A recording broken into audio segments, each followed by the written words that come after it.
오늘 이 시간에는 행함이 있는 목자들, 예수님 탄생 소식을 전해 들은 그 목자들이 어떻게 행동을 했는지, 우리도 그 목자들에게 무엇을 배워야 할 것인지 한번 알아보는 시간으로 가겠습니다. 예수님께서 이 땅에 오셨을 때 그 구유에 계신 주님을 맞이한 사람은 목자들입니다. 동방에서 박사들이 왔습니다. 그 동방 박사들은 그 하늘의 별을 따라서 쭉 왔을 때 한 그 페르시아에서 거기까지 오는데 1년 6개월에서 한 2년 정도가 걸렸다고 해요. 그래서 이미 도착했을 때는 이미 마태복음 2장 11절에 보면 집에 계신 예수님을 만난 거예요. 그래서 우리가 생각을 할 때 동방 박사들이 구유에 계신 예수님께 몰약과 황금 유향 몰약을 드렸다 이렇게 생각을 하실지 몰라요. 그렇지 않습니다. 집에 계신 예수님을 만났을 때 드린 거예요. 그리고 헤롯이 죽이려는 그 계획을 알고 도망을 다른 길로 가버렸잖아요. 그래서 이제 구유에 누이신 예수님을 만난 사람들은 여러분이나 우리와 같은 정말 하잘 것 없이 본업에 충실한 사람들이라고 보시면 돼요. 왕궁에서 화려한 생활을 하고 아주 높은 지위에 있는 사람들이 만난 것이 아닙니다. 하나님께서는 왜 그러면 그렇게 목자들에게 전했습니까? 그 시대에 종교 지도자들, 그러니까 주님을 연구하고 예배에 대해서 연구하신 그 종교 지도자들이 굉장히 많이 타락했습니다. 결국에는 그 종교의 지도자들이 예수님을 못 박아 죽인 거예요. 그리고 그 주님 오시기 전까지 이 성전은 바로 주님이 계시는 곳이기 때문에 기도하는 곳인데, 예배와 기도를 하는 곳인데 그곳에서 무엇을 했어요? 막 장사를 했잖아요. 비둘기도 팔고 이런저런 환전도 하고, 그래서 아주 시끌시끌했어요. 예배를 해야 하고 기도를 해야 하는 그곳이 너무나 소란스럽고 기도하는 분위기가 안 됐어요. 그래서 주님께서 오셨을 때 내 집은 만민이 기도하는 집이라 하고 다 엎어버리셨습니다. 지금 우리의 상황이 마찬가지예요. 세상 문화가 이와 같이 교회에 많이 들어왔어요. 그래서 이 세속주의가 막 우리 교회에 막 들어와서 지금 우리의 교회도 그런 것들은 다 없이 하고 가야 되는 것입니다. 그래서 오늘날의 교회 안에 두 가지가 공존을 해요. 정말로 진실된 사람이 있는가 하면 그냥 가짜로 믿는 크리스찬 선데이 이런 사람들이 있기도 합니다. 형식적으로 예배를 드릴 수도 있고 정말 마음속까지 예수님을 정말 닮으려고 노력하는 그런 사람들이 있습니다. 우리의 모습은 어떤 모습입니까? 예수님께서 이 땅에 오시기 전부터 BC 1500년, 그러니까 오시기 1500년 전부터 성경에 내려오는 말씀이 있습니다. 창세기 49장 10절에 보면 유다 지파를 통해서 실로가 오신다. 실로가 누구입니까? 메시아예요. 그리고 창세기 3장 15절은 유명하죠. 여자의 후손을 통해서 누가 오신다 했어요? 여자의 후손이 오신다고 했어요. 여자의 후손을 통해서 예수님이 오신다고. 그러니까 이 여자의 후손은 아람어로 알마, 동정녀와 처녀를 뜻합니다. 처녀를 통해서 예수님이 오신다는 거예요. 동정녀를 통해서 오신다는 거예요. 그래서 이미 창세기의 말씀부터 다 이렇게 전해져 내려왔습니다. 민수기 24장 17절에 보면 한 별이 나타나는데 이 별이 나타나면 메시아가 오실 것이다 하고 민수기에서도 가르치고 있어요.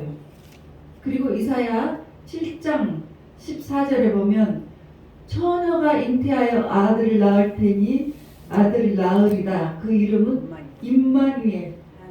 하나님께서 우리와 함께 하신다는 뜻이에요. 임마누엘. 바로 그 뜻이죠. 그래서 이사야 선지자는 이미 그때 BC 734년 전에 말을 한 거예요. 그리고 700년 BC 700년 때 이사야 9장 6절의 말씀이 나왔습니다. 예언으로 한 아기가 우리에게 나올 것인데 한 아들을 우리에게 주신 바가 되었어요. 그 어깨에는 정사를 메었고 그 이름은 기묘자, 모사는 카운슬러예요. 우리가 어려움을 당할 때 그 누군가 상담을 한번 해서 해석을 해주면 모든 문제가 해석이 되잖아요. 풀려버리잖아요. 우리 주님은 그런 분이시라는 거예요.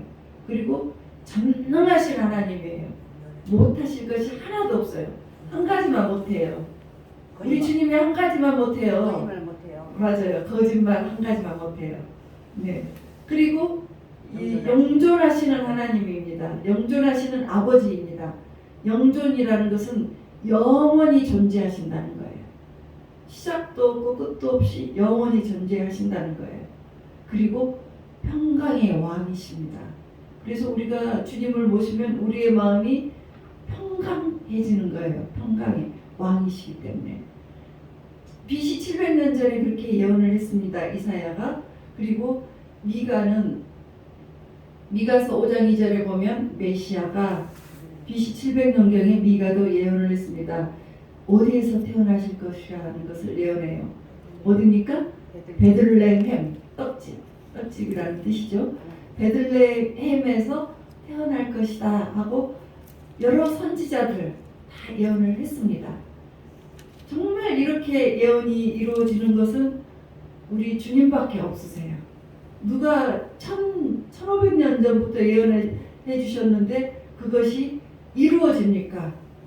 정말로 그런 것은 있을 수가 없는 거예요. 우리 주님밖에 없어요. 그렇게 해서 우리의 주님이 정말 오셨습니다. 오셨는데 그들은 찾아가지 않았어요. 알아보지도 못하고 찾아가지 않았습니다. 이 시대와 똑같아요. 왜요? 세상 살기가 등 따뜻하고 배부르고 등 따뜻하니까 주님을 내가 모른다 할까 두렵다 이렇게 말을 했잖아요. 그렇게 편하게 되면 움직이지를 않아요. 그 대신에 공부는 많이 하죠. 성경 공부하고 말씀을 많이 캐고 그렇죠. 읽고 그렇죠. 머리로는 여러분들의 지식을 참으로 많이 알고 있습니다. 다 알고 있었지만 따라가지 않았습니다. 주님이 지금 지금 우리가 예루살렘에서 베들레헴까지 8km밖에 안 돼요. 그러니까 20리길이죠. 이 8km밖에 떨어지지 않는 곳에 주님이 태어나셔서 오셨는데 아무도 움직이지 않아요. 아무도 모르고 움직이지도 않아요. 여러분, 야고보서 2장 22절에 믿음은 희망과 함께 그 일을 한다고 했습니다. 믿음이 우리가 있을 때는 우리가 움직여야 돼요. 그렇게 할 때 믿음이 같이 작동을 하지 행함을 하지 않으면은 되지 않아요. 그래서 행함으로 믿음이 온전하게 되는 것입니다. 그래서 우리가 믿음이 있다면 우리가 행함을 해야 돼요. 그래서 믿음이 있으면 우리가 찾아가야 되는 거죠. 그때 목자들만 움직였습니다. 목자들은 그때 당시 굉장히 가장 열악한 일을 하는 환경도 열악하고 지금으로 말하면 3D 업종 중에 하나예요. 누구든지 그 일은 하고 싶지 않아 했어요. 왜냐하면 그 목자들은요, 그 중동 지역은 사막이에요. 풀은 잠깐 있기 때문에 이 양들을 먹이려고 하면 우리나라처럼 산에 가기만 하면 있는 것이 아니고 사막이기 때문에 이리 가고 저리 가고 하면서 그 양들을 데리고 한 번 나가면 한 번에 한 뭐 며칠이 걸리기도 하지만 6개월도 걸리기도 해요. 그래서 배가 고프면 이제 빵을 먹어야 하기 때문에 밀가루로 구워요. 그래서 딱딱하게 만들어서 자루에다가 이렇게 메고 갑니다. 자루에다가 많이 메고 멀리 갈 때 많이 메고 가요. 그리고 물이 없기 때문에 양의 젖을 짜서 그거 빵과 함께 먹어요. 그러니까 얼마나 먹는 것도 보잘것이 없습니까?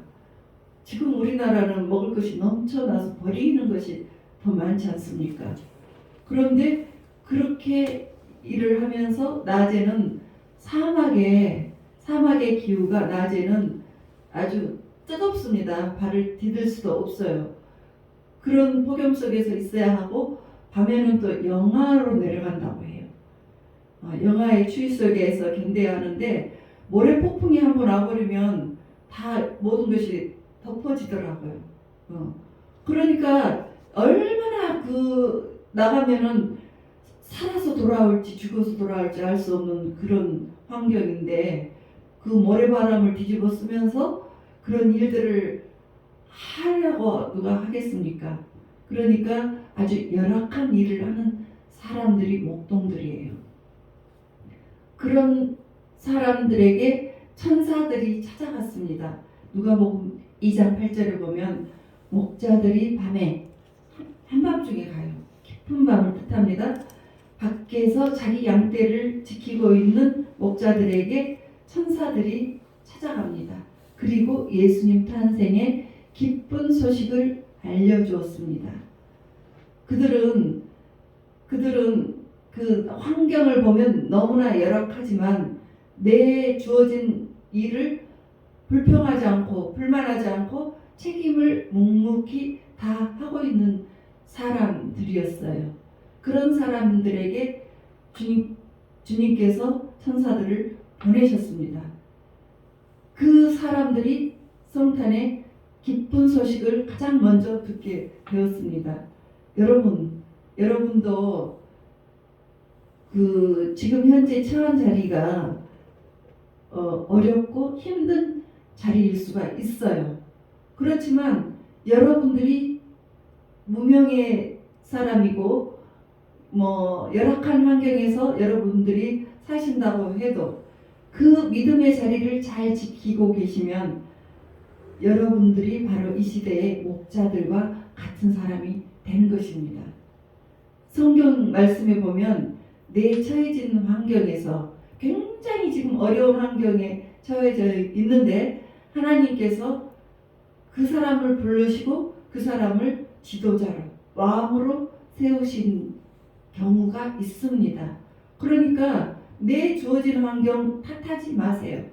여러분들이 성실하게 믿음의 자리를 잘 지키고 묵묵히 불평하지 않고 불만을 하지 않고 잘 지키고 계신다면 여러분들 한번 봐보세요. 모세 아시죠?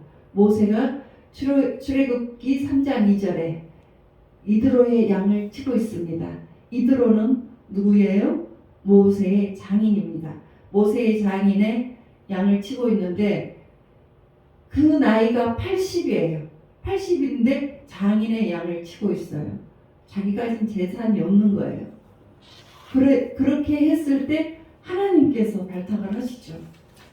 불꽃 하나님께서 80세 되던 그 모세에게 떨기 나무 가운데에 불꽃으로 찾아오셔가지고 이스라엘 최고의 지도자로 모세를 세우셨습니다. 정말로 모세의 환경이 어땠습니까? 열악한 환경이었잖아요. 가진 거 하나도 없었잖아요. 그리고 다윗도 마찬가지예요. 다윗도 사무엘상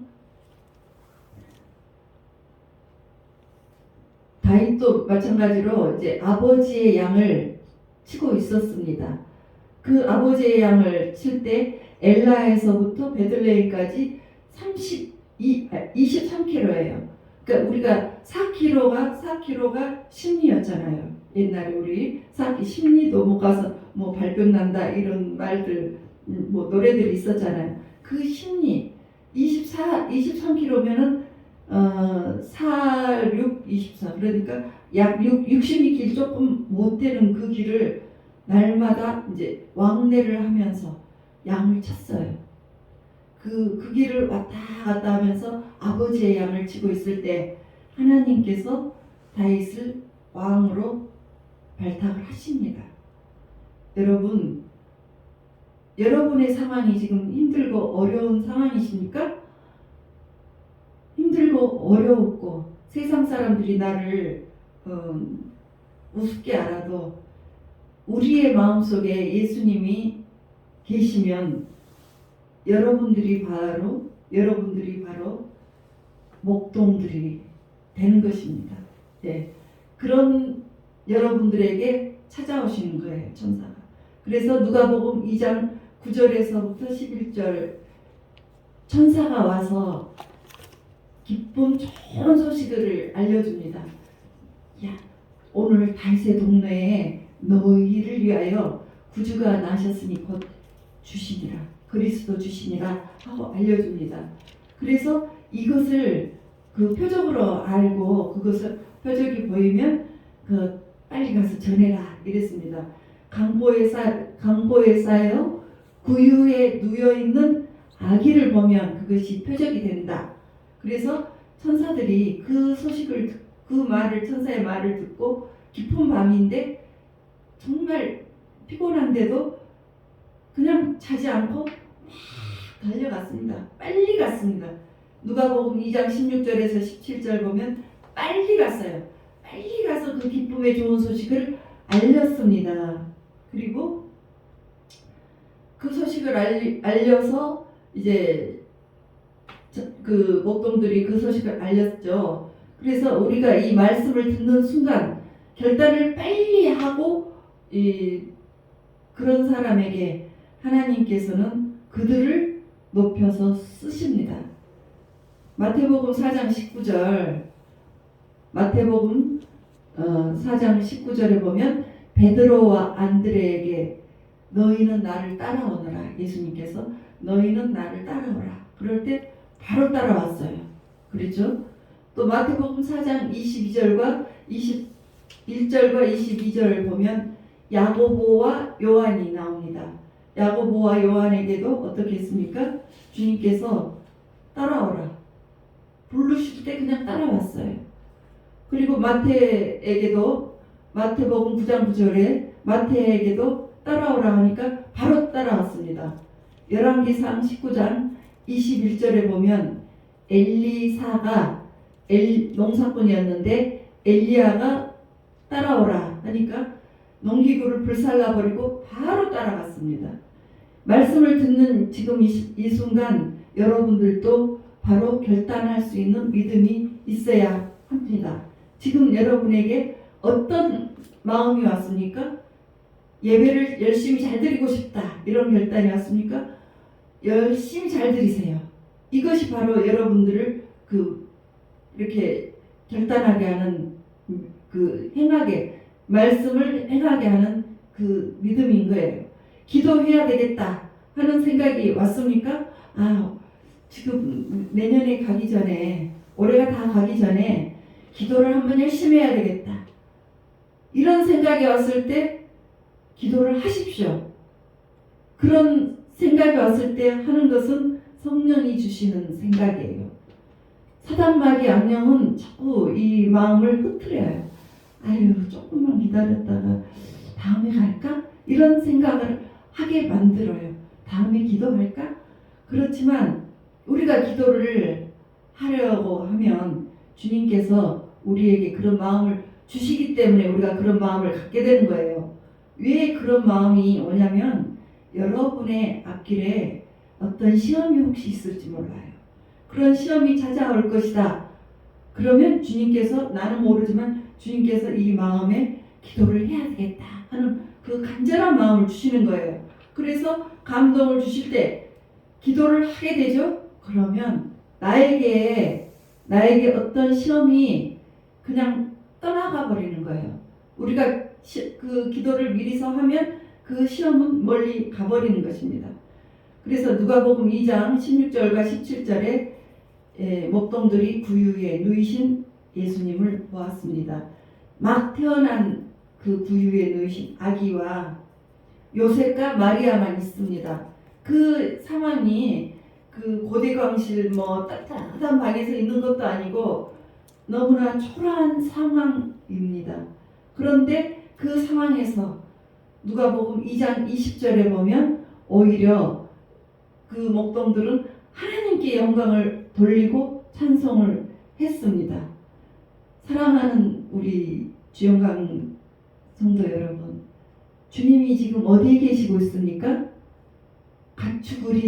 가축우리와 냄새 나는 곳에 계십니다. 아주 초라한 곳에 계십니다. 사람이 살지 못하는 곳에 계세요. 그곳에 누워 계십니다. 그러니까 우리가 세상 조건으로 사람을 판단할 때가 있습니다. 아, 저 사람은 정말 잘 나가네. 저 사람은 하는 일마다 잘 되니까 하나님께서 저 사람과 함께 하시는가? 이 생각을 한다는 거죠. 그렇지만 우리가 본문을 통해서 알게 되는 사실은 잘 나가는 곳에 함께하는 우리 주님이 아니시잖아요. 그 본문을 보세요. 본문을. 열악한 환경에 주님이 함께 하십니다. 사람이 살지 못하는 곳 같은 데서도 함께 하십니다. 너무나 초라하고 비참합니다. 그곳에 주님이 계시는 거예요. 세상 사람들이 여러분을 볼 때 나를 무시를 합니다. 그렇지만 주님이 여러분과 함께 하십니다. 아멘. 아멘이시죠? 오늘날 삶의 현장에 여러분들이 주님과 함께 하심을 믿으시기 바랍니다. 아멘. 예, 그래서 누가복음 2장 20절에 그들이 주님을 만난 후에 하나님께 영광을 돌리며 찬송을 하면서 돌아가니라 이렇게 했습니다. 아멘. 여러분 힘들고 고달픈 삶의 현장이십니까? 그렇지만 목동들은 다시 그곳으로 갔습니다. 사랑하는 성도 여러분, 한 해를 지나고 이제 새로운 해를 맞이하고 있습니다.